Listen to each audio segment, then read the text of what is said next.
reducing the amount of human development in these hazard areas. So that it lessens the risk to human life from injury or death. It lessens the costs of a disaster by not having infrastructure that has to serve it in those areas, without having the structures themselves in those areas.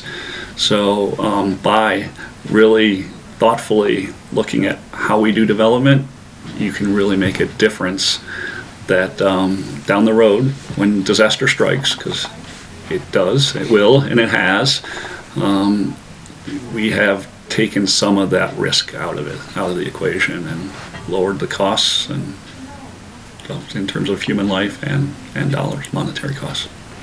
In our comp plan, we've got hazard maps. So we have the geologic hazards identified as far as where there's chances for landslides or debris flows. Our floodplains are all mapped and regulated. Post the 2013 flood and rain events, we've looked at some of the floodplains and some of the mapping and some of that, and have seen that, yes, people that have been through the floodplain development process and got a permit, those structures tended to fare better, but we haven't gone to that level of analysis of fully looking at it. And since it was such an extraordinary event, there were areas outside our map floodplains that were devastated that we're going to need to look at and really study to find out what we can do better from that front. After the floods, we got great mapping on debris flow areas and debris hazard areas from the state. And so we're looking at how do we incorporate that information into what we're doing, into our comprehensive plan in the future. Being able to connect with the people so that they understand what the risk is and why it's important that we move forward with certain programs and policies in order to mitigate that. You work with your communities to overcome that challenge of trying to get community acceptance. Your best allies are out there in the community, so you try to overcome that challenge. We need to look at avoidance first. I think we often use the word mitigation, and the best mitigation is to avoid wherever possible. Now, we know that's not always going to be possible for various reasons, and what we do as planners is to try to balance the different competing interests and different impacts out there. And so a strong mitigation program then, so that things are controlled as much as possible, that we are lessening the risk as much as possible. And the other piece of that is that people understand that risk then, and everybody knows and has a common understanding that there is a level of risk being assumed in these situations. It costs money to do a lot of what needs to be done in order to fully mitigate risks.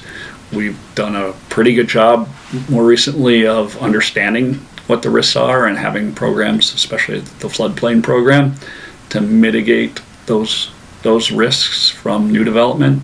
Partnering with the insurance agencies and getting the word out that says, if you do these things, you're going to be able to get insurance. You're going to be able to get it at this cost instead of an inflated cost, is a huge incentive that I think we need to be able to identify and communicate to the public as we move forward. I think the floodplain insurance program has done that over the years. I think that program is revamped over time, and it's more of a actuarial based program, and people are paying actual costs from the risks they present.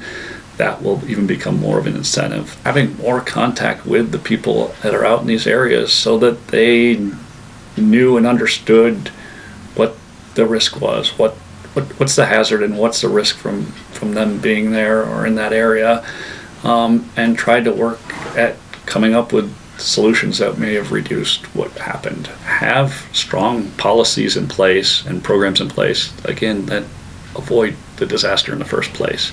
So really look at what's out there in your community as far as a risk, and try to come up with ways to avoid or mitigate those hazard areas through your development review process, through programs that may give financial benefits or grants to people to do improvements to their property to mitigate that.